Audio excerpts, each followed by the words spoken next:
Today, the NFL season opens, but one man who can is Floyd, and we have to get into this story right away. Floyd Mayweather, who fights Andre Berto on Saturday night, took an intravenous injection that was banned under anti-doping agency guidelines on the eve of his fight with Manny Pacquiao in May, according to a report. SB Nation said Mayweather's medical team told collection agents that IV of saline and vitamins was given to Mayweather for rehydration purposes following the weigh-in. Although the substances were not banned by WADA, the fact that they were given intravenously was not allowed. According to the report, such injections and infusions are banned because they can be used to dilute or mask the presence of another substance. Mayweather was not available for comment Wednesday night. Skip, your reaction. Stephen A. Smith, this story really makes me wonder about what your man Floyd Mayweather Jr. has been up to. Because we all know that Floyd Mayweather Jr. has been out front for the sport of boxing, trying to clean it up in the fight against steroids. And now I'm starting to wonder if all that was just an act. A lot of bluster, a lot of sleight of hand, deflection of blame, because maybe he was trying to deflect any scrutiny off himself, Floyd Mayweather Jr. And it seems extra hypocritical today because I remind you, as you well know, that Floyd and members of his camp publicly accused my man, Manny Pacquiao, of PED use, and my man Manny was so offended, he took them to court, and he won. And I also remind you that my man Manny, the night of that fight in Las Vegas, May the 2nd, was denied the ability to take a pain-killing injection in his torn rotator cuff because he had not submitted the day before the proper paperwork. So meanwhile, that day before, right after the weigh-in in Las Vegas, what happened? According to this report by Thomas Hauser and SB Nation, Floyd Mayweather Jr. went straight home and took an IV that is against the rules unless you're granted an exemption. By the way, that exemption was not granted by the U.S. anti-doping agency for 18 more days. They did it in hindsight. In retrospect, they said, oh, well, we're going to say it's okay 18 days after the fight. And it wasn't until 20 days after the fight that the U.S. anti-doping agency thought it might be a pretty good idea to inform the Nevada Athletic Commission that Floyd got this exemption for therapeutic use, this IV. Let me tell you what this IV reportedly had. It had 750 milliliters of whatever solution. It was saline and vitamins. Doesn't matter what it was. Saline solution. 750 milliliters went into Floyd's body, according to this report. The World Anti-Doping Agency that Molly referred to, the one I hang my hat on, the Olympic Testing Agency, says that the cutoff is 50 milliliters. Floyd went to 750 milliliters when only 50 are allowed under Olympic-style testing. Why? As Molly pointed out, because if you put 750 milliliters in your body, which according to the average weight of an average male would be about 16% of your blood system, you can mask whatever's in there. You can cover it up going into a big fight against Manny Pacquiao. It doesn't prove anything, but it smells to highest heaven.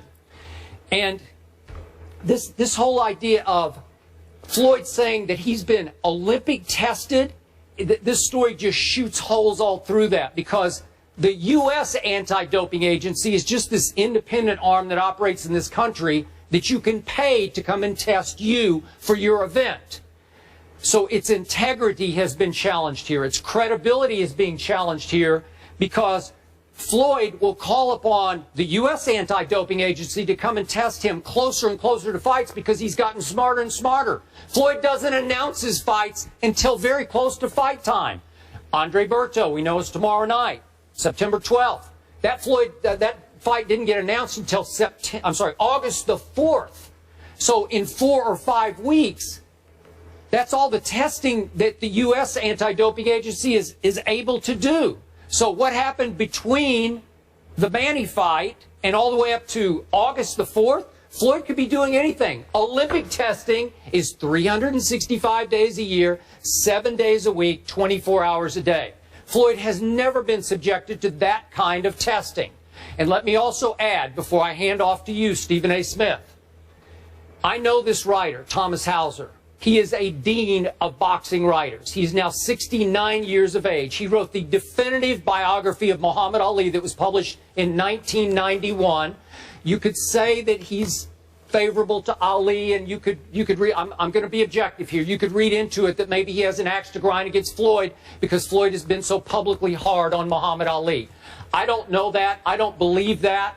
I just know that Thomas Hauser has been around a long time. He's plugged in boxing circles. He shares some of his other previous reporting about Floyd's whatever. I'm not even going to go into that because I'm going to stay right on this story right here, right now.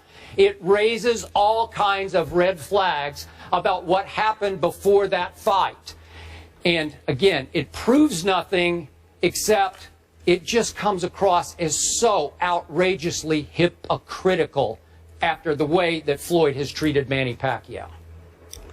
Well, your position is incredibly predictable. My facial expressions turned very serious once you brought up Thomas Hauser because I want to echo your sentiments. He's highly respected, and regardless of what some may feel about him or whatever, he's been connected to the sport of boxing for quite a long time. He's highly reputable, and it's not my place, your place, nor anyone else's place in this profession to question the work of this man. So I just want to make sure that I throw that out there before we say anything else. I totally agree with you there. Having said all of that, I took the liberty of calling Leonard Ellaby, the business manager and the CEO for Mayweather Promotions. Approximately 30 minutes ago, I got off the phone with him. They're going to issue a press release within the hour, I believe, where they're categorically denying that there's any truth whatsoever to the reports. They're also going to remind the world that Floyd Money Mayweather has never, ever tested positive for drug use, banned substances, or anything of that ilk. They're categorically denying that there's any legitimacy whatsoever to this report. That's what they stand on. They stand on their history and their reputation of having a flawless record when it comes to PED use, intravenous drugs, or whatever the case may be. We understand that. Having said all of that, Skip, allow me to shock you with what I'm about to say. I didn't find anything wrong with what you said. It doesn't matter how I feel, because you know I believe that Floyd Mayweather is the best boxer pound for pound on the planet Earth right now. You know that I consider him a defensive genius. But there is no question that if there is any truth whatsoever to these reports, it smells. It smells. Especially when you consider the fact that Floyd Money Mayweather has been adamant, particularly when it comes to Manny Pacquiao, about being tested, about bringing USADA into the equation, about proclaiming time and time and time again, if you want the best, take the test. I'm not sure I quoted him accurately verbatim, but it was something along those lines. And so when you hear about any kind of shady behavior as it pertains to the allegations being levied against Floyd Money Mayweather, it definitely smells. It's definitely not a good look, and it's incredibly appropriate that all of us get to the bottom of it. I will admit I find it a bit shaky that this information comes out the week of his fight with Berto, his self-proclaimed last fight of his career, literally a little bit more than 48 hours before he fights Andre Berto. And regardless of what we think about Andre Berto in terms of him being a joke, he is 30-3, although he's 3-3 over his last 6 fights. He does have about 23 knockouts on his career. He does have some speed and some power, and if he catches you, he could take you out of there. So we can't assume anything.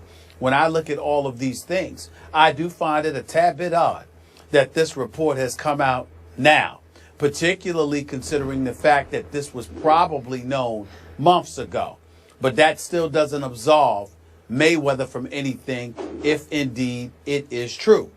They did acknowledge that he did take something because he was dehydrated, so he wanted to rehydrate himself.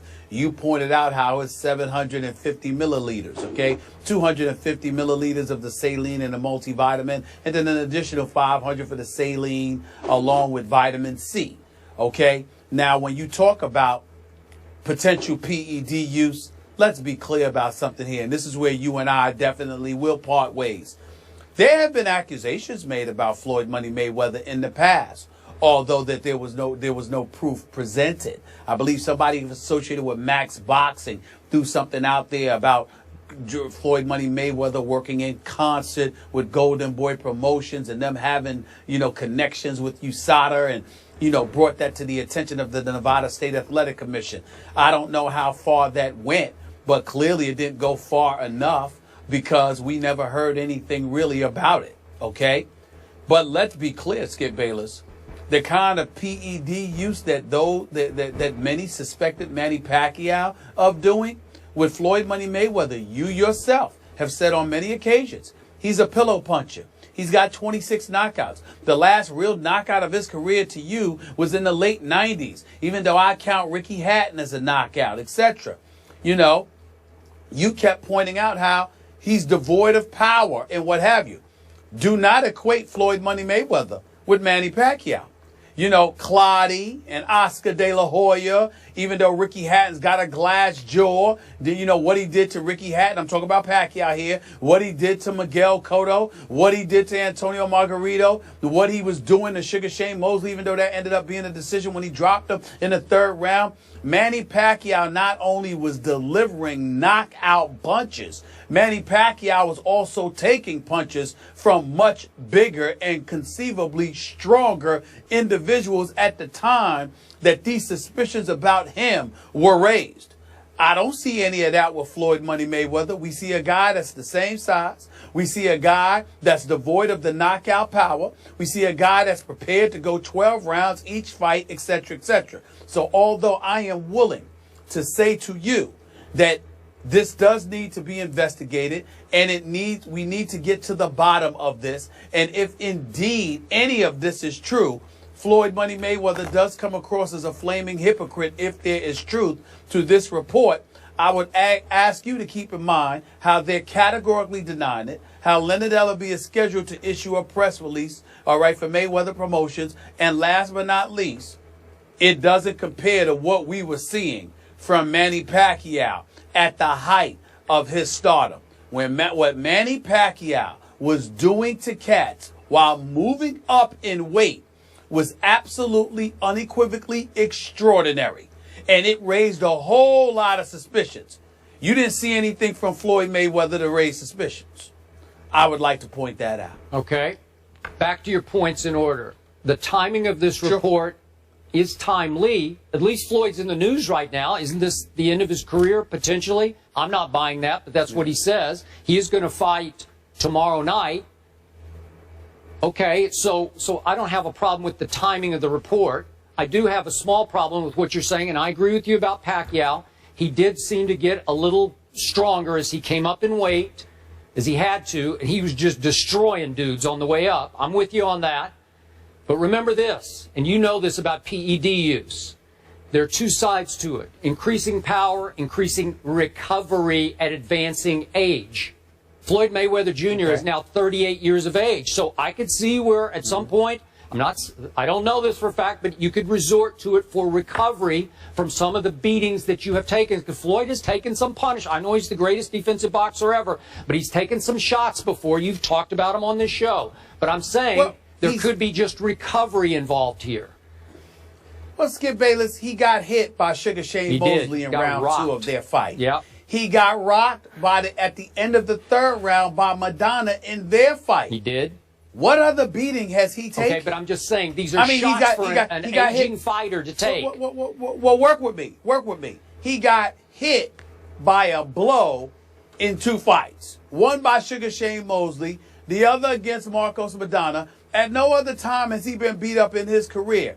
Manny Pacquiao, believe it or not, I've never had a problem with the power that Manny Pacquiao exhibited when he was moving up in weight. Even though others may have, Skip, that wasn't my issue with Pacquiao. You know what my issue was? How he would literally invite you to punch him. Like, bring it on, and literally take punches. Okay. And I said, whoa. Now, right. when you see the pythons on a guy like Clottey, when they fought at Jerry Jones' $1 billion plate. I know. And I saw this guy take a play. Well, you know, that's what I'm saying. But Stephen A., two are two different things. Manny Pacquiao was born with natural punching power that Floyd never has had. I agree. I'm sorry, you could argue it got enhanced, but I'm not arguing that. Okay, now, I'm going to close this up by saying you referred to the reports on Max Boxing back in the website back in 2012. Yeah. A lot of those came from the same Thomas Hauser.